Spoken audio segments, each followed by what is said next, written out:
Buen día, ¿cómo están ustedes? Soy Alejandro Esteves, subsecretario del INAP, Instituto Nacional de la Administración Pública.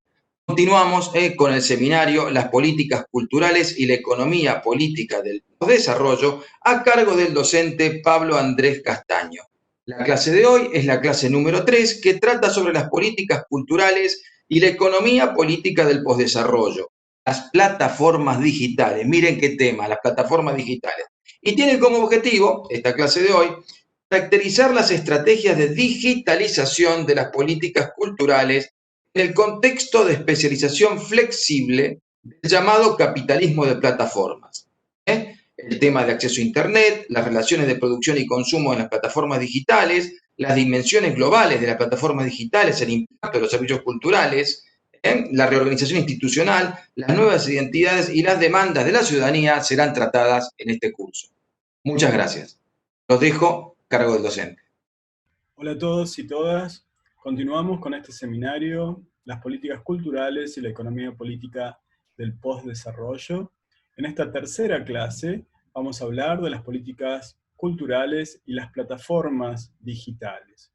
Como podemos escuchar a través de estas exposiciones, lo que estoy elaborando es una perspectiva global, es una perspectiva integradora acerca de lo político, lo económico y lo cultural en el contexto contemporáneo, que nos permita reconsiderar y reimaginar, ¿no?, nuevas políticas culturales, nuevas políticas públicas sobre el sector cultural y creativo, mediante la construcción de ciertas interpretaciones teóricas, de ciertos mapas conceptuales, de cierta elaboración de espacios de discusión y de debate que nos lleven a buscar iluminar de diversas maneras estos procesos contemporáneos para poder imaginar luego de modo más concreto la elaboración de instrumentos, de herramientas, de mecanismos de producción de políticas públicas que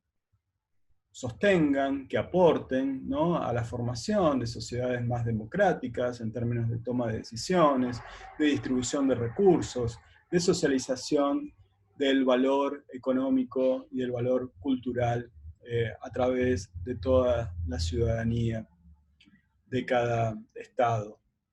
Entonces, pienso que tenemos mucho para realizar desde Argentina, desde América Latina, desde el sur global, que hay una historia de políticas culturales, desde la segunda parte de los años 80 especialmente, con la reconstrucción democrática de nuestros estados en América Latina, que hay una historia acerca de esto que denominábamos como los paradigmas de la democratización cultural, pero también de la democracia participativa o democracia cultural.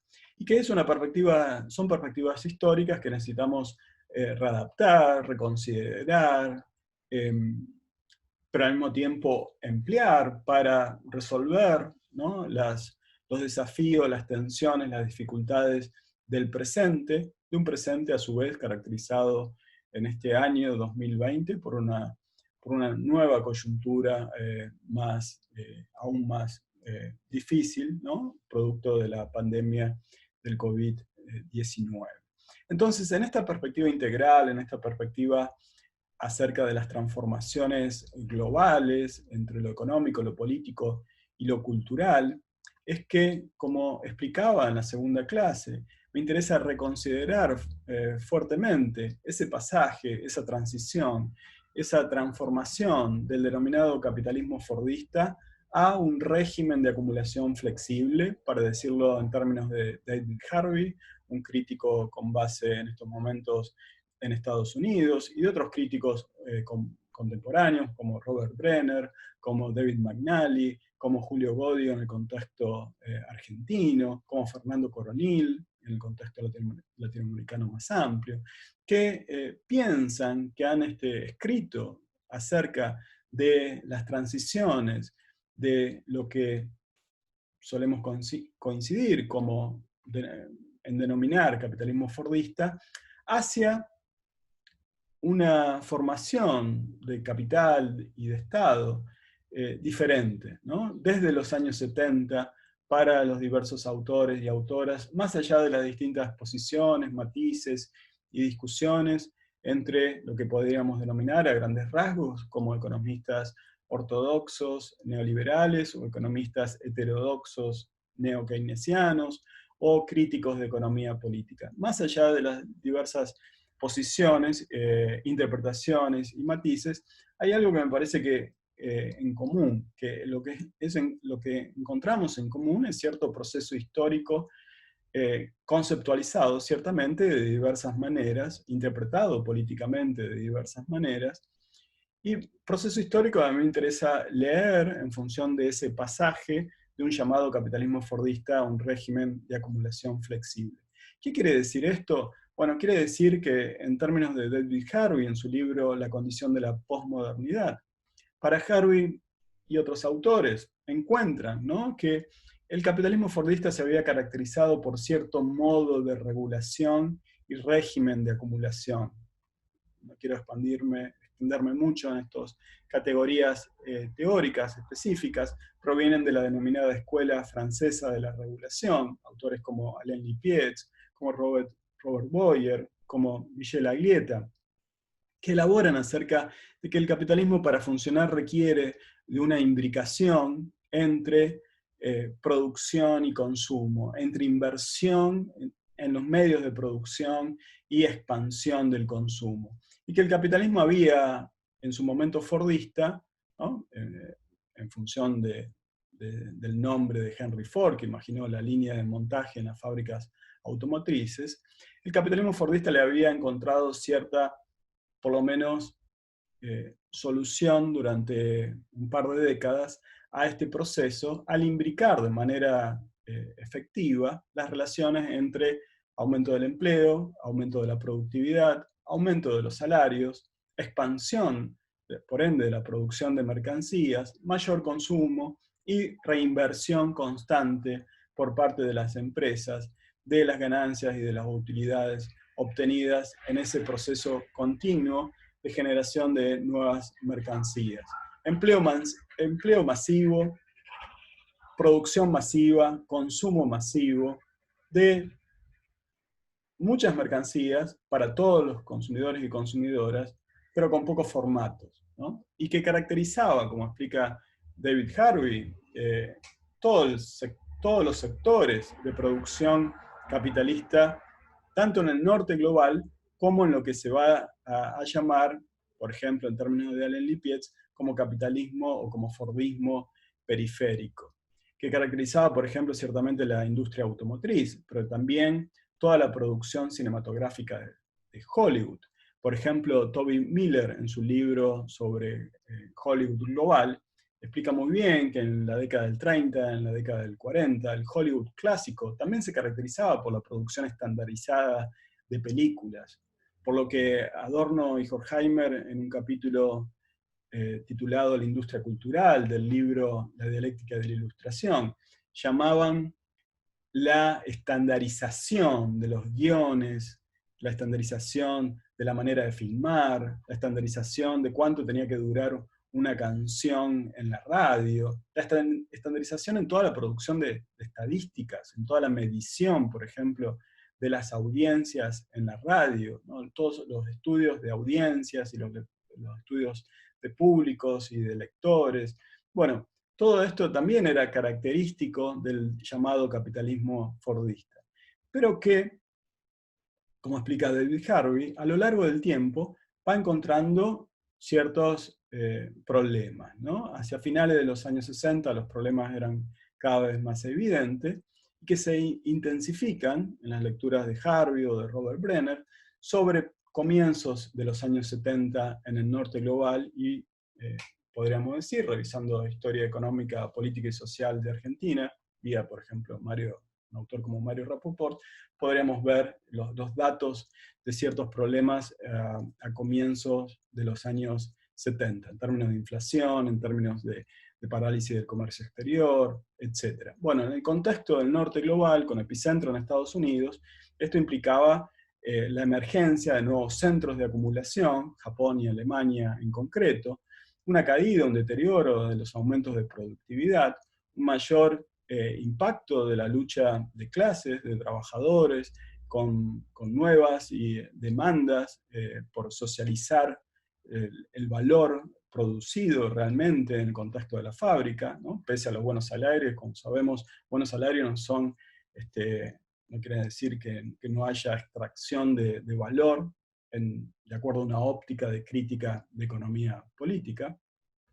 Obviamente en una lectura liberal no sería esa la interpretación. Las interpretaciones, como todo, varían.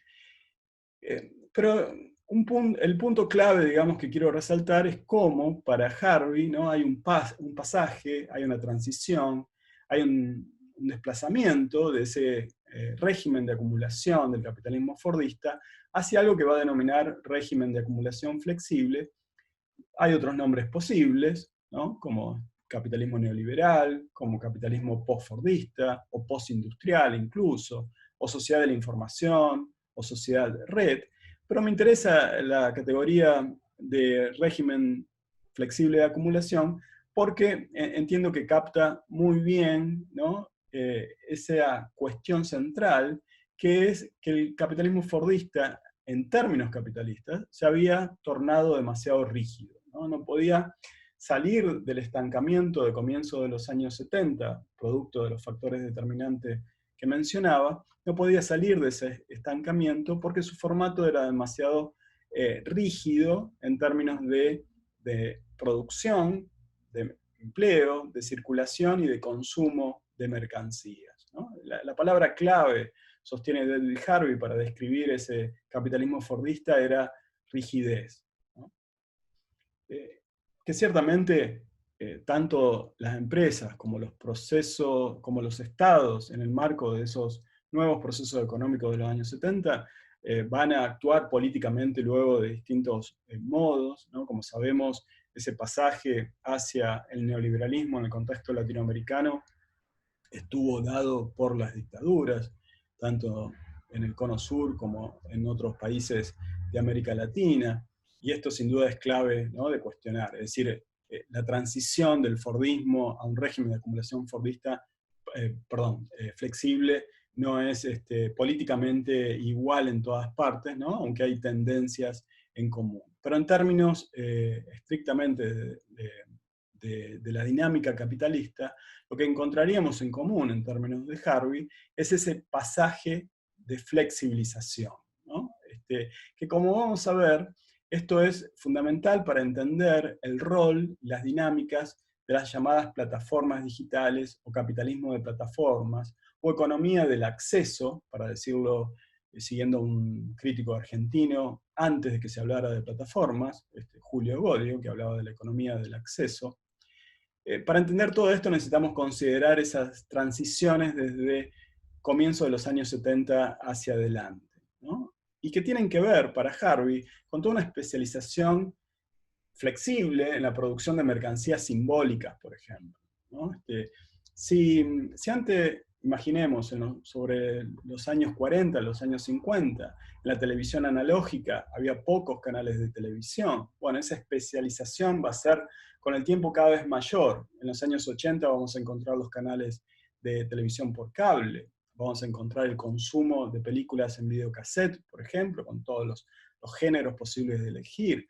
Pero luego en la actualidad vamos a encontrar decenas de géneros, de nichos, de segmentos de consumo, de audiencias, de público en las llamadas plataformas de contenidos audiovisuales, ¿no? Sean cine, Netflix por nombrar la más conocida, o sea de música, ¿no? Spotify o iTunes, por ejemplo, en los años recientes, ¿no? Es decir, que hay toda una especialización flexible en la producción de mercancías simbólicas, ¿no? No solo las mercancías más tangibles, ¿no? No solo la producción, por ejemplo, de electrodomésticos se hace más especializada, sino fundamentalmente todas las mercancías simbólicas, ¿no? Lo que un autor como Franco Bifo Berardi va a denominar como las mercancías signos, ¿no? En algo que, en lugar de régimen de acumulación flexible, llama semiocapitalismo, un capitalismo caracterizado en buena medida por la producción y el consumo signos, de mercancías signos, ¿no? Como sabemos, vía críticos de economía política, desde Marx, una mercancía es valor de cambio, ¿no? A ser intercambiada en el mercado por una suma de dinero. Valor de cambio, producto del trabajo. Y un trabajo que, como explica David Harvey, se vuelve cada vez más flexible, ¿no? Y donde la palabra flexibilidad quizás muchas veces es un eufemismo que justifica ciertas cosas, ¿no? Que justifica los contratos precarios, que justifica los contratos a tiempo parcial, que justifica las bajas remuneraciones, etc. Y que caracteriza fundamentalmente todo el sector de las industrias culturales y creativas en todo el plano internacional y ciertamente en el contexto argentino también, donde, como decía, el trabajo no registrado en el sector cultural y creativo es en torno al 30% y en torno a otro 30% es trabajo no asalariado, ¿no? Luego vamos a ver algunas estadísticas del sistema de información cultural de Argentina, que es muy interesante en ese sentido, los datos que nos brinda. Bueno, y también en este contexto, ¿no? hay una aceleración de lo que podríamos denominar la figura del consumidor como productor-consumidor, ¿no? Una aceleración de cierta división internacional del trabajo, ¿no? Y ciertas tendencias a la sobreproducción. Es decir, entiendo que en nuestro presente vamos a encontrar, ¿no? Como esa aceleración del pasaje del régimen de acumulación flexible, del Fordismo a un régimen de acumulación flexible, ¿no? Y que, como les decía, en el nivel de la producción uno lo puede observar en todo el trabajo cultural articulado en núcleos permanentes y periféricos, ¿no? Núcleos permanentes como núcleos asalariados de trabajo más o menos estable, sea en el sector privado fundamentalmente, pero también en el sector público, y núcleos periféricos, explica Harvey, de trabajo a tiempo parcial, por proyectos, subcontrataciones, terciarizaciones, etc. Y que también esa flexibilización se caracteriza por toda una nuevas articulaciones sociogeográficas de la producción. Por ejemplo, de los guiones de cine, que son producidos desde escritores y escritoras, ¿no? De países, por ejemplo, como Argentina, en producciones de Hollywood o en producciones de Netflix, ¿no? Todo un desplazamiento geográfico hacia zonas con fuerza de trabajo más económica. Estos son procesos característicos de ese pasaje de un régimen fordista a un régimen de acumulación flexible. Trabajo cultural caracterizado por núcleos permanentes y periféricos, articulaciones sociogeográficas de la producción, desplazamiento hacia zonas con fuerza de trabajo más económica. Por ejemplo, Toby Miller en su libro El trabajo cultural, como vamos a ver también en la clase siguiente, discute la producción de cine en México para observar cómo el salario de lo que se denomina bajo la línea, es decir, todo el trabajo que está detrás de la escena en las películas de Hollywood, ¿no? Un trabajo con un valor, esa fuerza de trabajo con un valor mucho más bajo en México respecto de Estados Unidos y por ende un desplazamiento geográfico de la producción.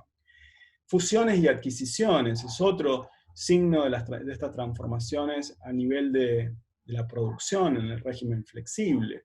Como podemos ver en el contexto argentino, en el sector editorial o en el sector de los medios de comunicación y del cine de los años 90 hacia adelante. Revisen, por ejemplo, los trabajos de Daniel Spielberg sobre la industria editorial para observar los procesos de concentración y centralización del capital mediante fusiones, adquisiciones de firmas, etc., desde los años 90, especialmente en la década del 90, hacia adelante, ¿no?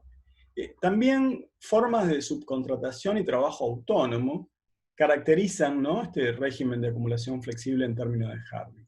Y eso lo podemos encontrar muy rápidamente en el sector cultural y creativo, en donde existen infinidad de productores productoras, por ejemplo, de diseño de indumentaria, de joyas, de juguetes, de mobiliario urbano, cuyo trabajo es independiente, es autónomo, pero que está englobado o que funciona o que es canalizado a través de las plataformas digitales controladas por las principales corporaciones. La movilidad transnacional del trabajo cultural es también un aspecto clave de ese régimen de acumulación flexible, en donde encontramos, ¿no?, como otro signo de la flexibilidad a nivel de producción, todos los procesos de convergencia digital, básicamente el denominado triple play: telefonía, internet, televisión, ¿no? El énfasis en estos procesos de producción de signos, como les decía en la clase pasada, en la propiedad intelectual, en los derechos de copyright, de patente, de franquicias, de licencias, lo que Bodio denomina economía de acceso, por ejemplo.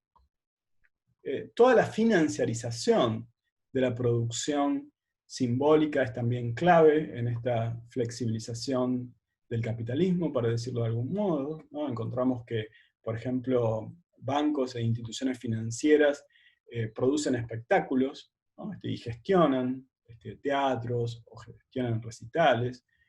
La producción global de eventos, desde el Mundial de Fútbol a la televisación de las Olimpiadas en tiempo real, a todas las ligas deportivas, ¿no?, con sus diversas clasificaciones y sus diversas jerarquías de valor económico, deportivo y de capitalización, podríamos decir. Toda la producción de eventos por parte de las empresas de telecomunicaciones, ¿no?, por ejemplo, de recitales. La flexibilización también se observa en el nivel de producción, en toda la lógica de relanzamiento, de producción multimedial de contenidos, ¿no? De las principales películas más vistas, por ejemplo, de Hollywood, una parte de ellas son remakes o son secuencias, ¿no?, de otras películas. La producción de festivales, ¿no?, de eventos. Es decir, hay un énfasis en este capitalismo flexible en la producción simbólica, en el consumo simbólico, en parte, no solo a través de las mercancías, signos digitalizados, ¿no?, y que se mediatizan a través de las diversas pantallas, sino también de la producción de eventos, el evento como mercancía, ¿no?, sea un partido de fútbol, sea otro evento deportivo, sea un festival de rock, ¿sí?, sea una conferencia. Bueno, toda esta producción flexible de signos, de valor simbólico, mediante la elaboración de eventos, es también clave.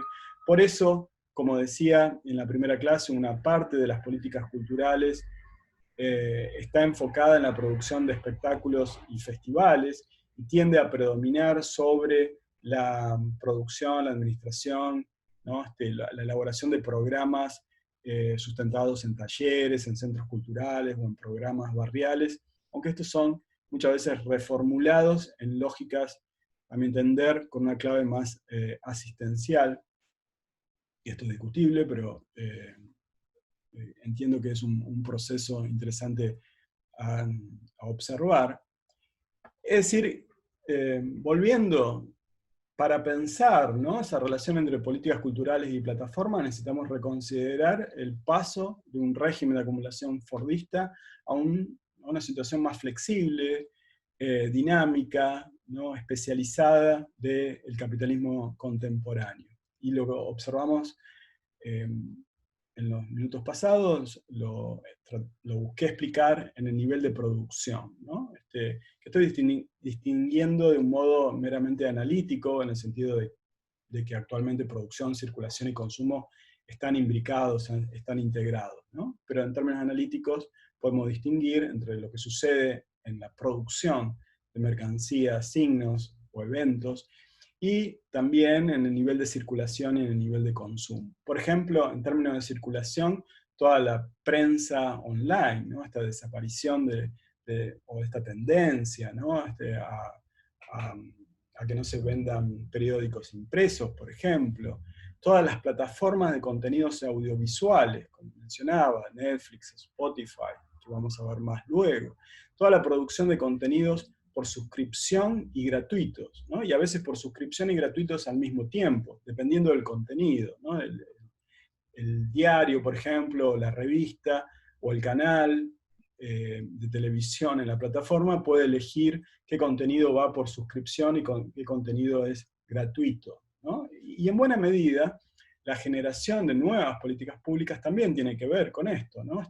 Cómo lograr, por ejemplo, cierto ingreso, podríamos decir, básico por suscripción de ciertas plataformas para poder subvencionar, ¿no?, la circulación de cine argentino.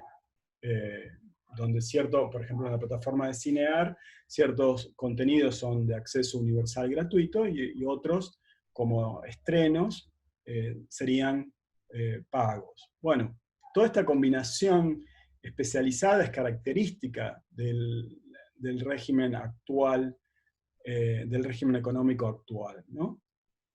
También podemos encontrar en el sector cultural y creativo, para solo hablar de este sector, todos los convenios entre museos para la elaboración de exposiciones globales y circulación de obras. Es muy interesante en ese sentido revisar, por ejemplo, las exposiciones de Proa en Ciudad de Buenos Aires o de Malva, para ver cómo circulan en una escala planetaria ciertas exposiciones, ciertas obras con nuevos esquemas de intercambio, de contratos, de convenios, etc., ¿no? Y esto también es parte de esa flexibilización en la dinámica de acumulación de capital actualmente. La producción de contenidos multiculturales con algún común denominador es muy común en las series, en las llamadas series audiovisuales actuales, ¿no? Donde, por ejemplo, en alguna serie en concreto como Casa de Papel uno puede encontrar diversos acentos en castellanos reconfigurados, ¿no?, con algún acento en común. Muchas veces es el acento latino, ¿no? No es tanto el caso de la serie que estaba mencionando, pero sí de muchas otras, ¿no? Pasa con muchas películas de Hollywood o producciones de Netflix, por ejemplo, ¿no? Lo latino como una suerte de común denominador de diversos contenidos multiculturales que atraviesan América Latina. Esto es clave para imaginar cuáles serían nuestras políticas culturales de producción cultural o de sostén, apoyo a la producción cultural. Toda la flexibilización en la llamada televisión, cine o videos a partir de la demanda, ¿no? De pago en función de cierta demanda. Proceso que ya lleva por lo menos 2 décadas, pero que continúa y se ha acentuado. O lo que vamos a ver como el paso del broadcasting a múltiples canales, ¿no? Si antes, explica por ejemplo John Thompson, si antes la televisión se caracterizaba por ir de un punto a múltiples puntos, ¿no? Ahora va de múltiples puntos a múltiples destinatarios, ¿no? En lo que Manuel Castells denomina como autocomunicación de masas, y otros autores interpretan de otro modo, pero donde podemos ver, ¿no?, esa multiplicidad y flexibilización en la producción de contenidos, por ejemplo, como luego voy a considerar, en la plataforma de YouTube, ¿no?, donde, dicho sea de paso, pueden ver la primera videoconferencia que dio lugar a este seminario sobre políticas culturales y post-desarrollo en la plataforma de INAP en YouTube. También toda una micro comercialización de contenido, ¿no? Me parece emblemático, por ejemplo, las plataformas de música como iTunes y la compra de música por canción.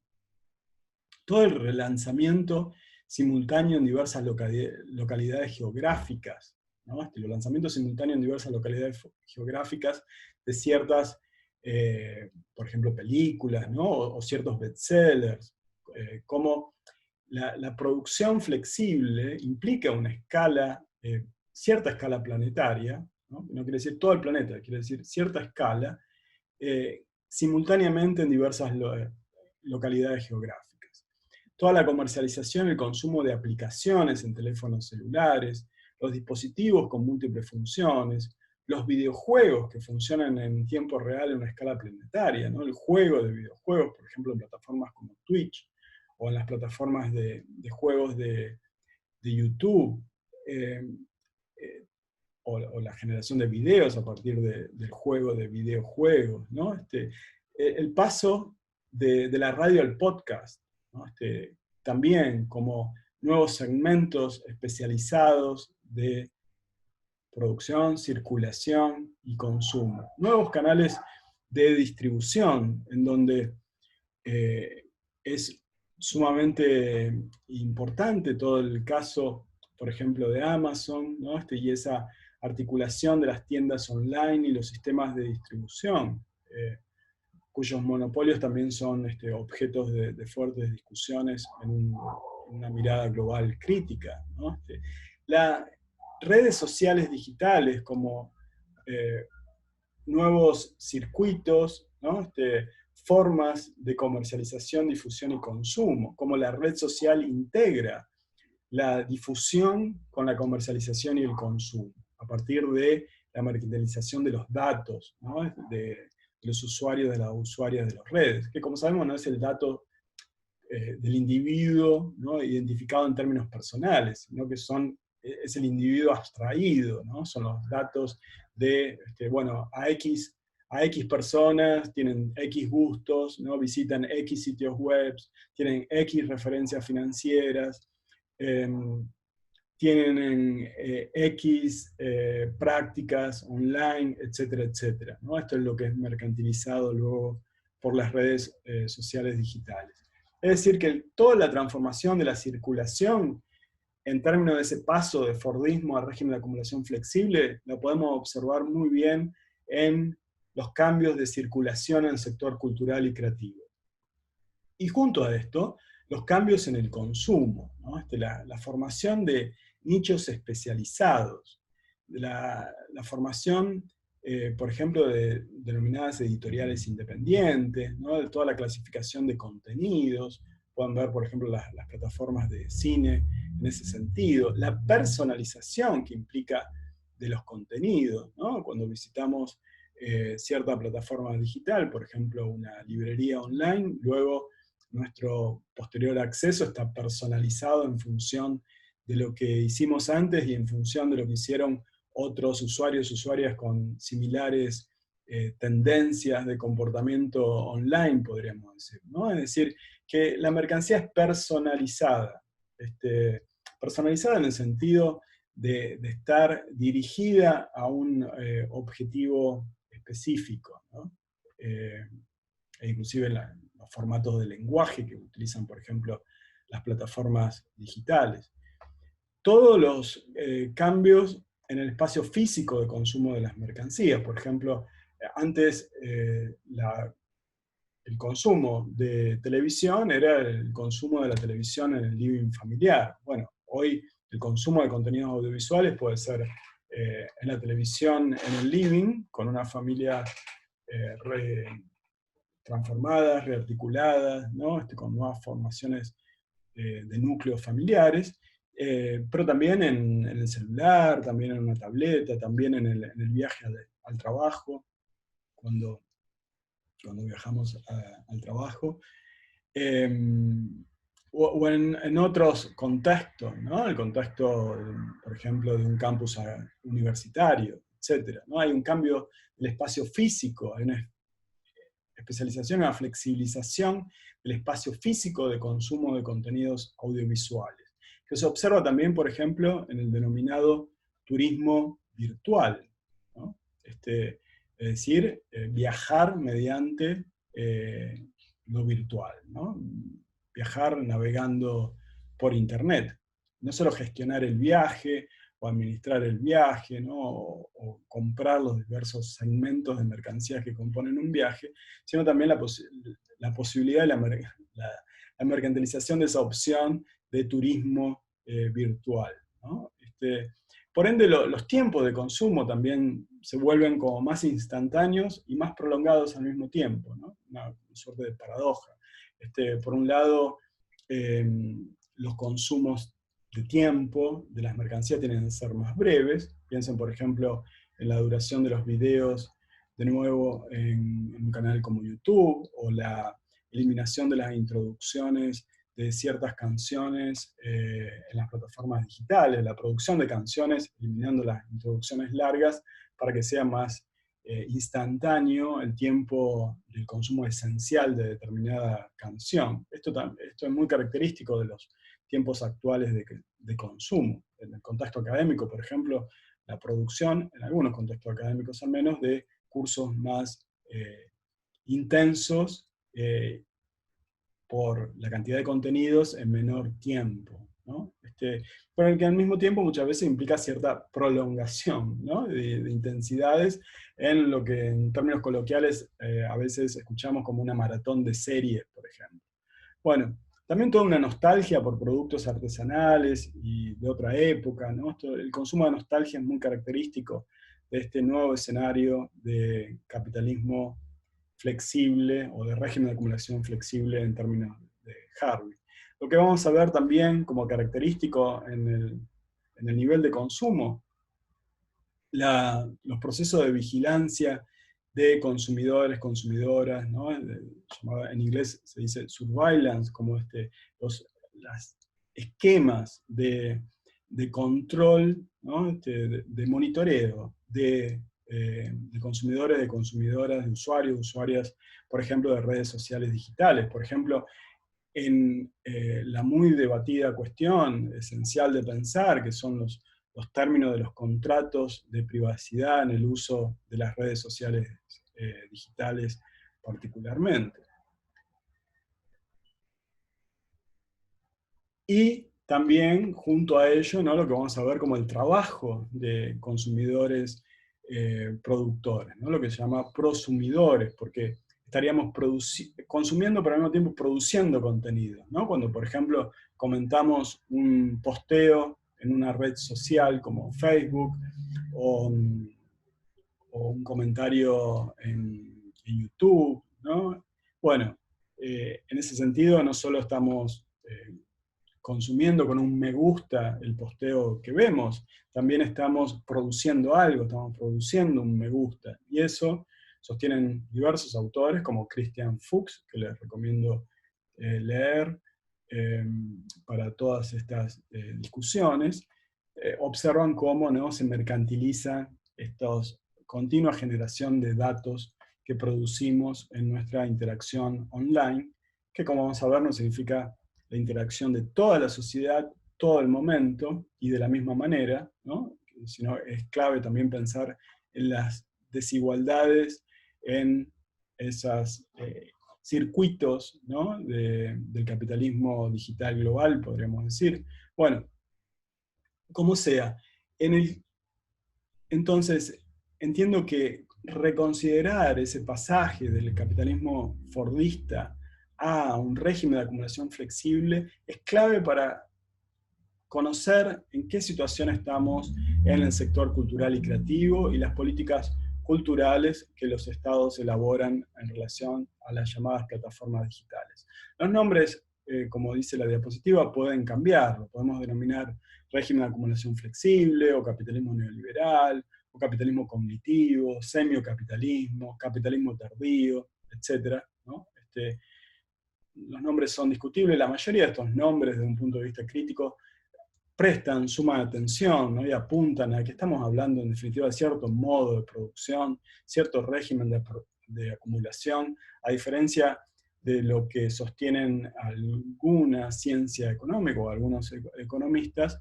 No hay algo así como una misma economía a lo largo del tiempo, al menos no desde un punto de vista histórico crítico, sino que las economías van mutando. Y desde la modernidad tenemos algo llamado capitalismo, que a su vez tiene sus transformaciones, sus vaivenes, sus desplazamientos, sus crisis y reconfiguraciones, y que hay distintos nombres que le podemos dar al presente, pero que hay un presente a pensar, y en donde la cuestión de las plataformas digitales es clave, ¿no? Es clave porque si hay algo común en la historia del capitalismo es que cierta innovación, cierta tecnología se vuelve fundamental en cierto momento, que introducida por algún sector que está innovando para generar ciertas ganancias monopólicas, por lo menos por un cierto periodo, luego es reproducido por los demás sectores, ¿no? Y esto es clave, y es clave en relación a los medios y tecnologías digitales, más específicamente en relación a Internet, y en el presente cada vez más en relación a las llamadas plataformas digitales, ¿no?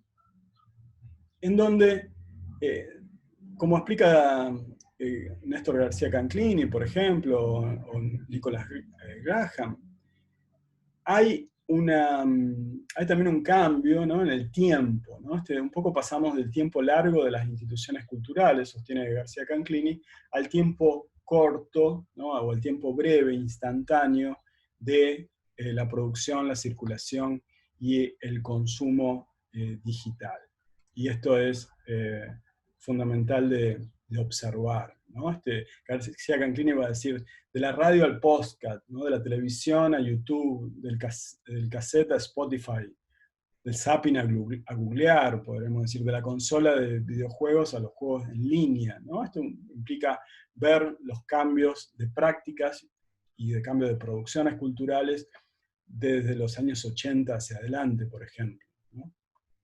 Y en donde quienes controlan los sistemas digitales de distribución también controlan, ¿no?, quienes controlan los sistemas digitales de distribución, perdón, controlan la generación de ganancias, ¿no? No pasa tanto por la elaboración de productos originales, o no solo por la producción de productos originales, sino por el control de los sistemas digitales de distribución, es decir, de circulación. Ahora bien, es clave considerar que estos sistemas digitales de distribución no son iguales o tienen estructuras de desigualdad de clase a través del planeta y a través de las diversas regiones y al interior de los diversos países. Como les decía en la clase pasada, en Argentina el promedio de acceso es en torno al 62% de la población del acceso a Internet, en América Latina es en torno al 45%, pero también van mutando, ¿no?, van variando la desigualdad del acceso al interior del país. Por ejemplo, de acuerdo a la Cámara Nacional al Ente Nacional de Comunicaciones, ¿no?, la velocidad de bajada, medida en megabytes, de Capital Federal es en torno a 60 megabytes, de Buenos Aires 46, de Tucumán 33, y luego, por ejemplo, hacia el final de la escala encontramos a San Juan, Santa Cruz y La Pampa entre 6 y 8 megabytes de bajada, de velocidad de bajada que mide el Ente Nacional de Comunicaciones, ¿no? Es decir, que hay un acceso desigual y esto es fundamental para considerar las dinámicas de los sistemas de distribución digital o de circulación digital y las posibles políticas culturales al respecto, ¿no? En Argentina, les decía, el acceso a Internet es el 62% de los hogares, en América Latina el 45%, datos de la Comisión Económica para América Latina del año 2016, medido en términos de habitantes, poco más de 20 de 100 habitantes tienen acceso a Internet de banda ancha fija, poco más de 80 móvil, también de acuerdo a la Comisión Económica para América Latina, esto es en Argentina. De acuerdo a ENACOM, 120 de cada 100 habitantes tienen acceso a la telefonía móvil, pero esto obviamente es un promedio. Hay personas que tienen 2, 3 o más celulares, y hay personas que no tienen celulares, ¿no? Como sabemos, los promedios en estadística son sumamente engañosos. No obstante, dan al mismo tiempo cierta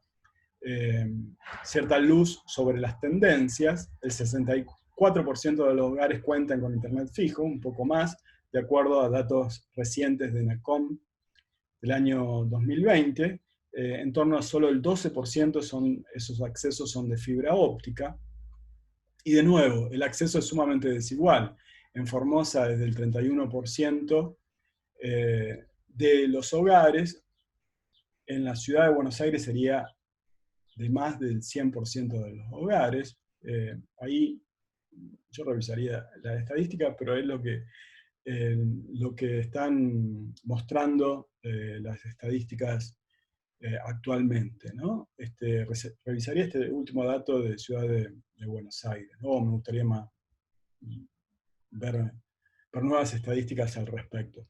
Como sea, sobre Santa Cruz sería en torno al 35%, San Luis el 78% y Córdoba el 72%, ¿no? Mientras que los usuarios de Internet, datos de Comisión Económica para América Latina de nuevo, de la OSD sería el 80% de la población, ¿no? Medido no por hogares, sino por usuarios de Internet. Es decir, que el acceso a las tecnologías, a los medios y al Internet como sistema de circulación y distribución es sumamente desigual a través del planeta y al interior de cada país latinoamericano al mismo tiempo, ¿no? Y es interesante en ese contexto, ¿no?, ver qué pasa en términos de las plataformas digitales. Porque, por ejemplo, Netflix, solo en la primera parte del año 2020, de acuerdo a Forbes, habría sumado en torno a 16 millones de usuarios, ¿no?, en torno a 200 millones de suscriptores. Argentina se estima, de acuerdo a informaciones periodísticas, que tiene en torno a 4.5 millones de suscriptores de Netflix. Está entre los 10 países con más usuarios en todo el mundo. Como decía, esto es un dato clave en la balanza comercial de servicios culturales digitales de Argentina. Mientras que por otro lado, por ejemplo, las visualizaciones totales por trimestre en el año 2019 de Cinear alcanzaron los 400.000 vistas o visualizaciones, ¿no? En Netflix, por ejemplo, a lo largo del año 2020 se propuso incrementar en 20% sus ingresos anuales, en torno a un poco más de 100.000 millones de dólares, con ganancias de en torno a 615 millones de dólares, de acuerdo, de nuevo, a información periodística, ¿no? Es decir que piensen en el impacto y piensen en la dimensión de las plataformas digitales de pocas corporaciones a nivel global. YouTube se estima que posee en torno a un poco menos de un tercio de la población mundial como espectadores, 2.000 millones de espectadores, solo 308 millones de espectadores en India, ¿no? El impacto en términos de vistas de las canciones más vistas, por ejemplo, de los videos de las canciones más vistas en YouTube, es realmente notable, ¿no?, alcanzando en torno a 7.000 millones de vistas, con videos subidos hace 2 o 3 años. Los canales con mayor suscripción, el canal con mayor suscripción es un canal de India, que tiene 160 millones de suscriptores, ¿no? Otros llamados influencers o youtubers, más específicamente, es decir, productores de videos de YouTube, alcanzan en torno a los 100 millones, los más vistos, en torno a 100 millones de suscriptores, ¿no? Solo en 24 horas, por ejemplo, la visualización de algunos videos alcanza 200 millones de vistas. Por ejemplo, una producción de Paramount Picture. Hay una plataforma que se llama Business of Apps, que entiendo tiene buena información periodística acerca de las diversas plataformas, y pueden seguir otros datos más sobre estas diversas plataformas, ¿no? Por ejemplo, solo en YouTube habría en torno a 2.600 millones de horas de videos de juegos, ¿no? Uno de los videos, las formas de video más populares en términos de circulación, es los videos que cuentan cómo jugar a los videojuegos. También las ganancias de YouTube, como les decía en la clase pasada, alcanzarían en torno a los 15.000 millones de dólares, ¿no? Es decir, que la dimensión de las plataformas digitales es ciertamente notable, ¿no? Solo 44.000 canales de YouTube tienen al menos 250.000 suscriptores. pero el 10% de esos canales representa el 70% de los videos subidos. Y el 10% de esos videos representa el 79% de las vistas, ¿no? Entonces, ahí hay una cuestión clave en este régimen de acumulación flexible, que es la mayor especialización no significa que no haya concentración y centralización del capital, ¿no? Esa es la dinámica dialéctica o contradictoria, tanto del capitalismo en su etapa fordista, de otro modo, como en la etapa actual, ¿no? Es decir, hay cierta contradicción entre especialización y concentración. La concentración y centralización del capital opera mediante la especialización. YouTube concentra capital respecto de la fuerza de trabajo planetaria y y centraliza capitales respecto a otras empresas u otros capitales, ¿no? Pasan a estar englobados en YouTube, o Google, por ejemplo, como ese gran conglomerado, ¿no? El capital es concentrado y centralizado, y esto mediante la especialización, ¿no? Mediante la producción, circulación y consumo especializado de contenidos. Esa dinámica dialéctica, desde mi punto de vista, es clave de considerar. Muchas veces en los discursos críticos, teóricos, pero también ciertamente en la elaboración de políticas públicas pensamos de un modo más dualista, ¿no? En términos de o una cosa o la otra, o competencia, ¿no? O por un lado y concentración por el otro. En realidad, las dinámicas del capitalismo clásico y contemporáneo son contradictorias, al menos en esta interpretación, siguiendo autores como Harvey y otros críticos y críticas, ¿no? Son contradictorias. Entonces, es interesante observar, por ejemplo, en torno a esto, la construcción de audiencias especializadas, pero al mismo tiempo concentrada en millones de espectadores, espectadoras, por YouTube a través del planeta, ¿no? Donde 1.000 millones de horas de videos son vistas en YouTube por día. Para darles otra dimensión de todo este sector, ¿no? En comparación o en relación a lo que podríamos decir una lectura más acotada del sector cultural en el contexto argentino, piensen que el Teatro Colón, por ejemplo, tiene 53.000 suscriptores en YouTube, y el espectáculo más visto, que la Filarmónica de la Orquesta de Buenos Aires, alcanzó 72.000 vistas desde abril del año 2020 a lo largo de este año, ¿no? Mientras que el Centro Cultural Rojas, por ejemplo, Ricardo Rojas, sumamente importante de la Universidad de Buenos Aires, tiene 670 suscriptores en YouTube.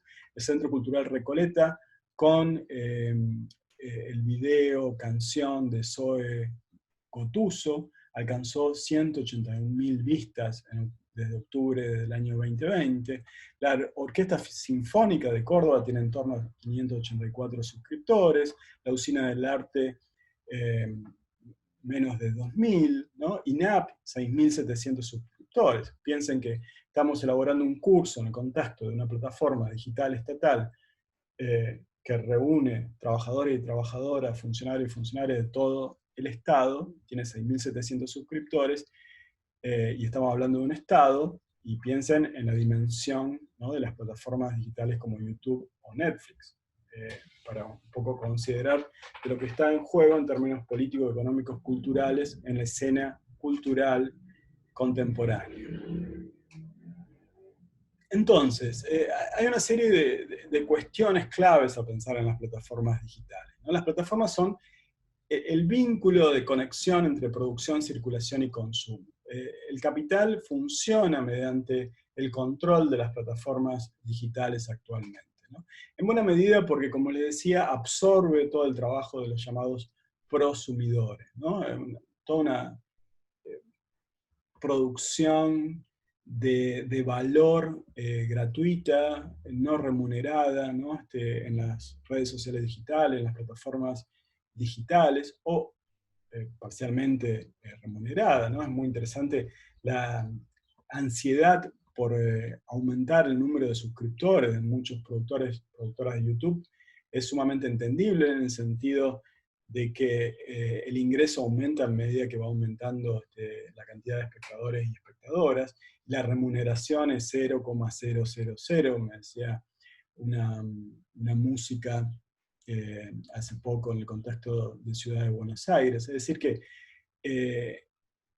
toda esta cuestión del trabajo, ¿no?, cultural en las plataformas digitales es fundamental, ¿no? Y de cómo la plataforma controla la circulación de información, ¿no?, sea dentro de la plataforma o entre diversas plataformas y sitios web, ¿no?, los lugares de residencia, de gusto, la capacidad adquisitiva, las referencias financieras, por ejemplo, son claves como en esas extracciones de datos por parte de las plataformas, donde les decía, no es que el dato esté personalizado, ¿no?, con nombre y apellido, sino que el dato es abstraído de cierta persona y mercantilizado en su abstracción. Hace un par de años escribí un texto que se titula Personalización, que tiene que ver justamente con la discusión de estos procesos. Y donde pueden leer también, les recomiendo el texto de los trabajos de Christian Fuchs, sobre medios, tecnologías y redes digitales, ¿no? Los trabajos de Néstor García Canclini, también más recientes, sobre medios y tecnologías digitales, ¿no? Y que al mismo tiempo estos circuitos digitales integrados implican ciertos procesos de desnacionalización y transnacionalización de contenido, ¿no?, y de audiencias, de lectores, de públicos, ¿no? Acá esto es un punto clave para imaginar las políticas culturales actualmente, ¿no? ¿Qué hace el Estado, ¿no?, o qué podría hacer, o cuáles son las posibilidades, cuáles son los debates o las variaciones posibles en términos de su construcción de audiencias, ¿no?, de espectadores, que sostengan ciertas dinámicas óptimas de producción nacional o local, regional, de contenidos audiovisuales, por ejemplo, ¿no? ¿Cuál es el lugar impositivo de las corporaciones?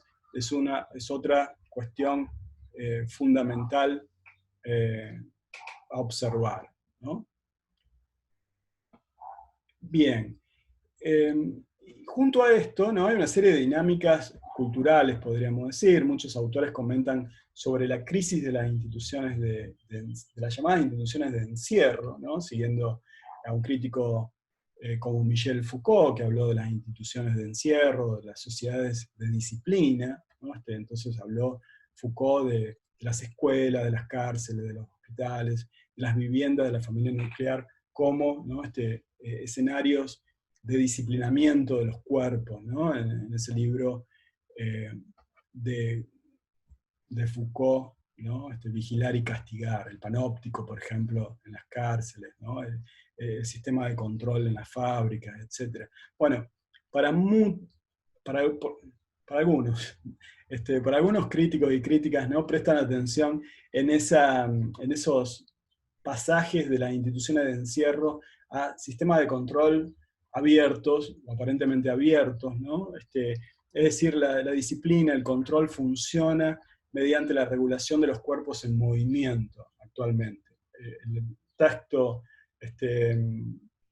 probablemente más conocido en esta discusión es el artículo sobre sociedades de control de Gilles Deleuze, que discute justamente cómo habría un pasaje de las sociedades de disciplina, por ejemplo, los cuerpos de trabajadores industriales en las fábricas del Fordismo, a nuevos sistemas de control, por ejemplo, ¿no?, en donde la producción funciona en el contexto de nuestros hogares, ¿no? Es decir, o que hay una eliminación de las fronteras entre trabajo y ocio. Bueno, todas estas cuestiones son fundamentales.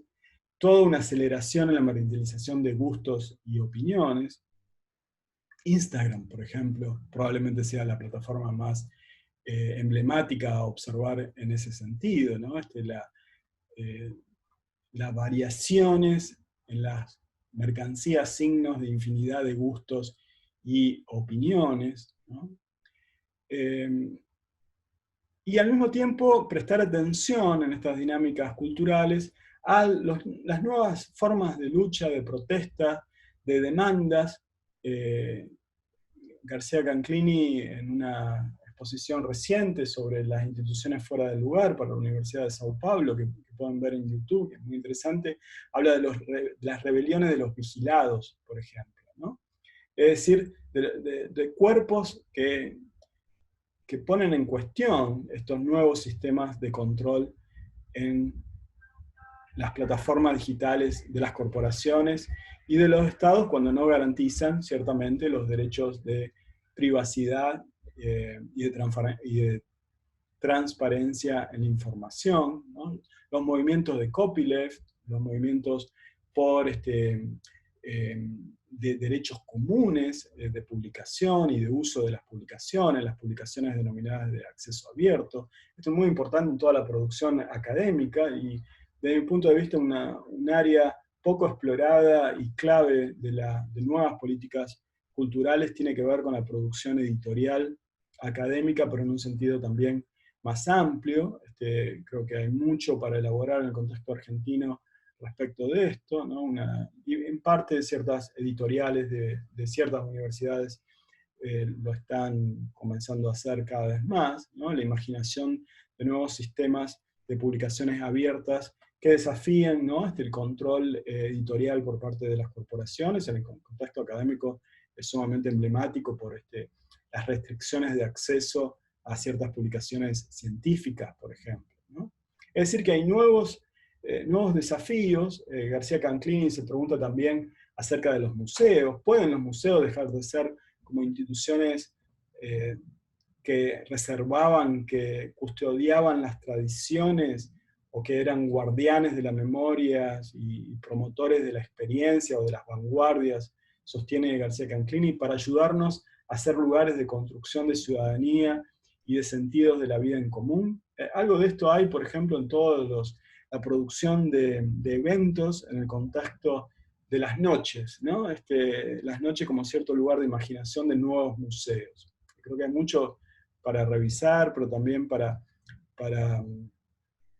continuar elaborando, ¿no? Al respecto de cómo los museos se transforman en este escenario contemporáneo, que es un escenario de digitalización, pero que al mismo tiempo es un escenario de transformación de los espacios urbanos, ¿no? En ese sentido, los museos entran a diversos sitios web y van a ver el esfuerzo por operar de dos maneras, ¿no? Una manera en relación a el sitio web, ¿no?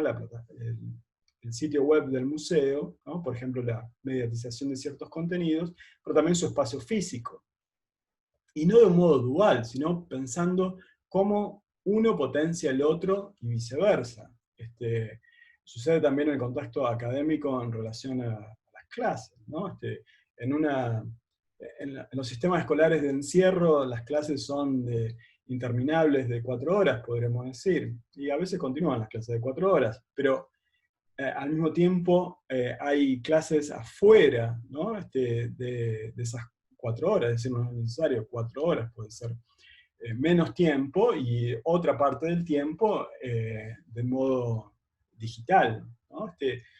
Y creo que esto abre nuevos escenarios de posibilidades, también de críticas y de diversas prácticas posibles, ¿no? La digitalización puede dar lugar a diversos procesos, ¿no? Pueden contribuir a la democratización, por ejemplo, o pueden acotar la democratización, pueden difundir y garantizar la circulación de voces y de palabras, o se puede volver, ¿no? Como la concentración de ciertos contenidos, ¿no? Y ciertas nuevas formas de estandarización, paradójicamente a través de las especializaciones flexibles, ¿no? Y para concluir es clave, ¿no? Retomar, entiendo algunos datos, como les decía, del Sistema de Información Cultural de Argentina, en donde los servicios culturales digitales pasan del 1% de las importaciones de los servicios culturales en el año 2011 al 49% en el año 2019. ¿No? Vean el enorme crecimiento en el consumo de plataformas digitales importadas en Argentina, ¿no? Al mismo tiempo, El 85% de esas importaciones provienen de Estados Unidos, fundamentalmente vía los contenidos de Netflix, y el 15% de Suecia vía los contenidos de Spotify, como muestra los datos, los estudios del Sistema de Información Cultural de Argentina, por ejemplo, sobre los datos del comercio de bienes y servicios culturales publicado en el año actual, ¿no? Y mientras que Netflix, por otra parte, incrementa sus suscripciones en ese periodo en torno al 3.400%, pasando de 96.000 a 3.3 millones de espectadores. Algunas estadísticas, esto de 2018, algunas estadísticas del 2020 señalan, como decíamos antes, 4.5 millones de espectadores y espectadoras en Argentina. El primer dato es algo inferior, por ejemplo, a la cantidad de suscriptores de Cablevisión TV, para tener una idea de las dimensiones, ¿no?, de las audiencias que estamos considerando. Es decir que aquí hay todo un terreno, ¿no? El terreno de las plataformas digitales es clave para reconsiderar las políticas culturales actualmente, ¿no? ¿Qué plataformas digitales crear? ¿Cómo hacerlo? ¿No? Diversos niveles estatales están interviniendo en ese sentido. Por ejemplo, hace poco Ciudad de Buenos Aires inauguró la plataforma Cultura Viva como una nueva herramienta de gestión cultural y de circulación de contenidos, ¿no? La plataforma de Cinear por parte de Inca, y otras diversas producciones, ¿no?, de contenidos audiovisuales, pero fundamentalmente de plataformas. La política cultural, por ejemplo, de la Universidad de 3 de Febrero, en su producción audiovisual y en su generación de contenidos digitales, audiovisuales digitales, ¿no?, destinados a nuevas audiencias, nuevas construcciones de públicos. En relación a esto, es fundamental toda la construcción, al menos desde el punto de vista de una política pública crítica, la construcción de audiencias, de espectadores, de formación de públicos, pero en interconexión, ¿no?, a las demandas, a los procesos, a las prácticas de los movimientos sociales progresistas. Por ejemplo, en términos de diversidad de las identidades sexuales, ¿no?, en términos de igualdad de género, en términos de igualdad en un sentido étnico, ¿no?, en clave generacional y en clave regional, ¿no? No es solo, como a veces podemos escuchar, la idea de formar nuevos públicos, sino entiendo que el trabajo cultural por parte de los productores, productoras de políticas culturales es escuchar, como podríamos leer quizás vía Víctor Vige en Perú, es escuchar a los movimientos sociales, es escuchar las voces de la ciudadanía, ¿no?, que reclaman, que sostienen, pero que a su vez imaginan y proyectan otras elaboraciones de contenidos. En esta situación en donde placer y política se conjugan, podríamos decir, ¿no? En el mundo digital se conjuga no solo lo económico, lo político y lo cultural, sino que se conjuga lo ético con el placer, se conjuga la realidad con lo posible, y estos, entiendo, son nuevos ejes actuales de las políticas culturales. Continuamos en la clase que viene, en la clase 4, sobre las políticas culturales y la nueva división internacional del trabajo, haciendo mayor énfasis en la idea de postdesarrollo, que un poco, o bastante podríamos decir, engloba todas estas discusiones que venimos elaborando, que venimos pensando, y en donde espero leer los trabajos y las elaboraciones de ustedes, quizás pensando en algunos casos, situaciones, condiciones concretas de políticas culturales en los temas que venimos tratando, en una perspectiva histórica, pero situada ciertamente en el presente. Continuamos entonces en en la clase que viene.